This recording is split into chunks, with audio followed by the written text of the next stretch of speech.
Genesis chapter 15. After this, the word of the Lord came to Abram in a vision.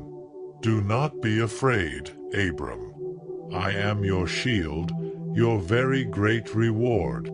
But Abram said, Sovereign Lord, what can you give me, since I remain childless, and the one who will inherit my estate is Eliezer of Damascus? And Abram said, You have given me no children, so a servant in my household will be my heir. Then the word of the Lord came to him, This man will not be your heir, but a son who is your own flesh and blood will be your heir. He took him outside and said, Look up at the sky and count the stars, if indeed you can count them. Then he said to him, So shall your offspring be. Abram believed the Lord, and he credited it to him as righteousness. He also said to him, I am the Lord, who brought you out of Ur of the Chaldeans to give you this land to take possession of it. But Abram said, Sovereign Lord, how can I know that I will gain possession of it?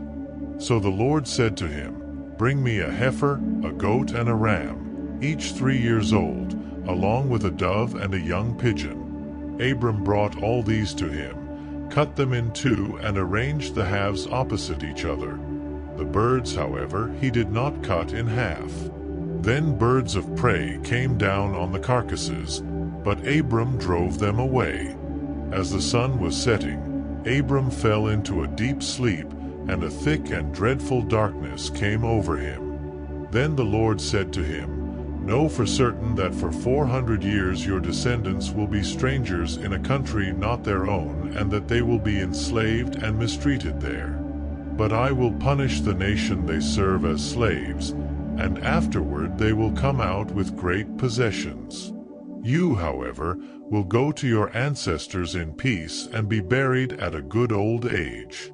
In the 4th generation your descendants will come back here, for the sin of the Amorites has not yet reached its full measure. When the sun had set and darkness had fallen, a smoking firepot with a blazing torch appeared and passed between the pieces.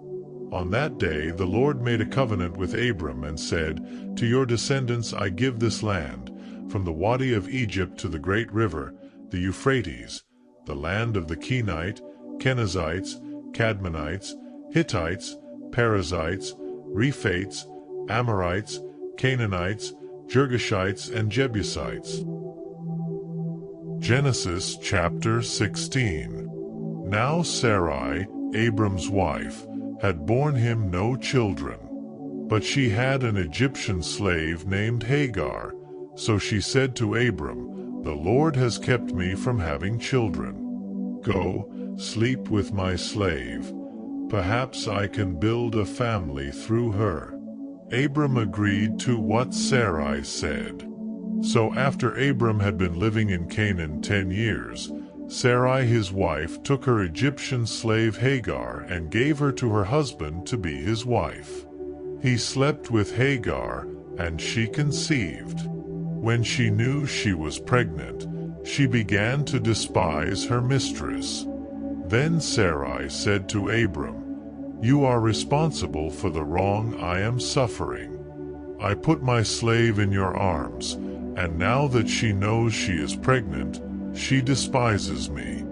May the Lord judge between you and me. Your slave is in your hands, Abram said. Do with her whatever you think best. Then Sarai mistreated Hagar, so she fled from her. The angel of the Lord found Hagar near a spring in the desert. It was the spring that is beside the road to Shur. And he said, Hagar, slave of Sarai, where have you come from, and where are you going? I'm running away from my mistress Sarai, she answered. Then the angel of the Lord told her, Go back to your mistress and submit to her. The angel added, I will increase your descendants so much that they will be too numerous to count. The angel of the Lord also said to her, You are now pregnant, and you will give birth to a son. You shall name him Ishmael, for the Lord has heard of your misery. He will be a wild donkey of a man. His hand will be against everyone, and everyone's hand against him, and he will live in hostility toward all his brothers. She gave this name to the Lord who spoke to her. You are the God who sees me. For she said, I have now seen the one who sees me. That is why the well was called Beer Lahai Roi. It is still there, between Kadesh and Bered. So Hagar bore Abram a son, and Abram gave the name Ishmael to the son she had born. Abram was 86 years old when Hagar bore him Ishmael. Genesis chapter 17. When Abram was 99 years old, the Lord appeared to him and said, I am God Almighty. Walk before me faithfully and be blameless. Then I will make my covenant between me and you and will greatly increase your numbers. Abram fell face down, and God said to him, As for me, this is my covenant with you. You will be the father of many nations. No longer will you be called Abram. Your name will be Abraham, for I have made you a father of many nations. I will make you very fruitful. I will make nations of you, and kings will come from you. I will establish my covenant as an everlasting covenant between me and you and your descendants after you for the generations to come, to be your God and the God of your descendants after you. The whole land of Canaan, where you now reside as a foreigner, I will give as an everlasting possession to you and your descendants after you, and I will be their God. Then God said to Abraham, As for you, you must keep my covenant, you and your descendants after you for the generations to come. This is my covenant with you and your descendants after you, the covenant you are to keep. Every male among you shall be circumcised. You are to undergo circumcision, and it will be the sign of the covenant between me and you.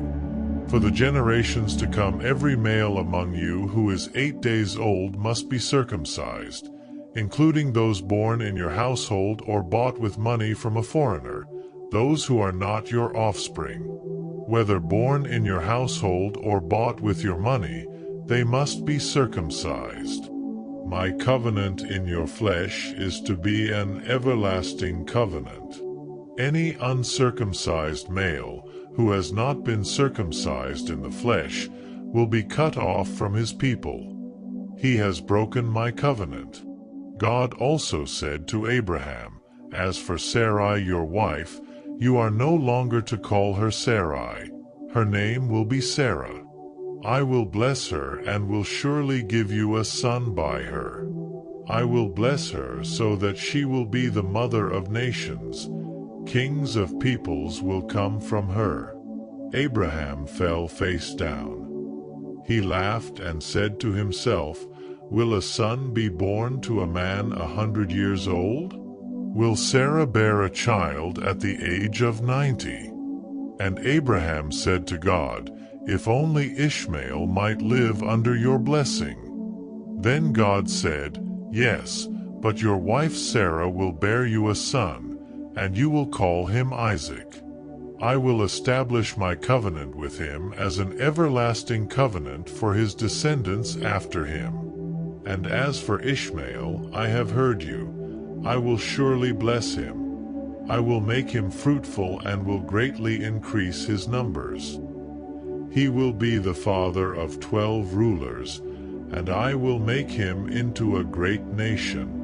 But my covenant I will establish with Isaac, whom Sarah will bear to you by this time next year. When he had finished speaking with Abraham, God went up from him. On that very day Abraham took his son Ishmael and all those born in his household or bought with his money, every male in his household, and circumcised them, as God told him.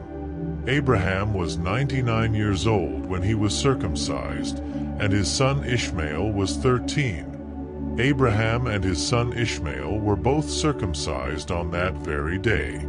And every male in Abraham's household, including those born in his household or bought from a foreigner, was circumcised with him. Matthew chapter 5, 21-48. You have heard that it was said to the people long ago, "You shall not murder, and anyone who murders will be subject to judgment." But I tell you that anyone who is angry with a brother or sister will be subject to judgment. Again, anyone who says to a brother or sister, "Raca," is answerable to the court. And anyone who says, "You fool," will be in danger of the fire of hell. Therefore, if you are offering your gift at the altar and there remember that your brother or sister has something against you, leave your gift there in front of the altar. First go and be reconciled to them. Then come and offer your gift. Settle matters quickly with your adversary who is taking you to court. Do it while you are still together on the way, or your adversary may hand you over to the judge, and the judge may hand you over to the officer, and you may be thrown into prison. Truly, I tell you, you will not get out until you have paid the last penny. You have heard that it was said, "You shall not commit adultery." But I tell you that anyone who looks at a woman lustfully has already committed adultery with her in his heart. If your right eye causes you to stumble, gouge it out and throw it away. It is better for you to lose one part of your body than for your whole body to be thrown into hell. And if your right hand causes you to stumble, cut it off and throw it away.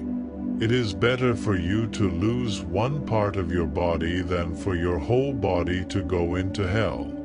It has been said, "Anyone who divorces his wife must give her a certificate of divorce." But I tell you that anyone who divorces his wife, except for sexual immorality, makes her the victim of adultery, and anyone who marries a divorced woman commits adultery. Again, you have heard that it was said to the people long ago, "Do not break your oath, but fulfill to the Lord the vows you have made." But I tell you, do not swear an oath at all, either by heaven, for it is God's throne, or by the earth, for it is his footstool, or by Jerusalem, for it is the city of the great King. And do not swear by your head, for you cannot make even one hair white or black. All you need to say is simply yes or no. Anything beyond this comes from the evil one. You have heard that it was said, "Eye for eye, and tooth for tooth." But I tell you, do not resist an evil person. If anyone slaps you on the right cheek, turn to them the other cheek also.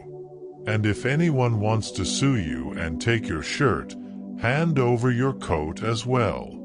If anyone forces you to go 1 mile, go with them 2 miles. Give to the one who asks you, and do not turn away from the one who wants to borrow from you. You have heard that it was said, "Love your neighbor and hate your enemy."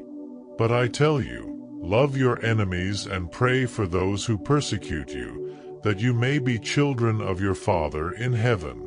He causes his sun to rise on the evil and the good, and sends rain on the righteous and the unrighteous. If you love those who love you, what reward will you get? Are not even the tax collectors doing that? And if you greet only your own people, what are you doing more than others? Do not even pagans do that? Be perfect, therefore, as your heavenly Father is perfect.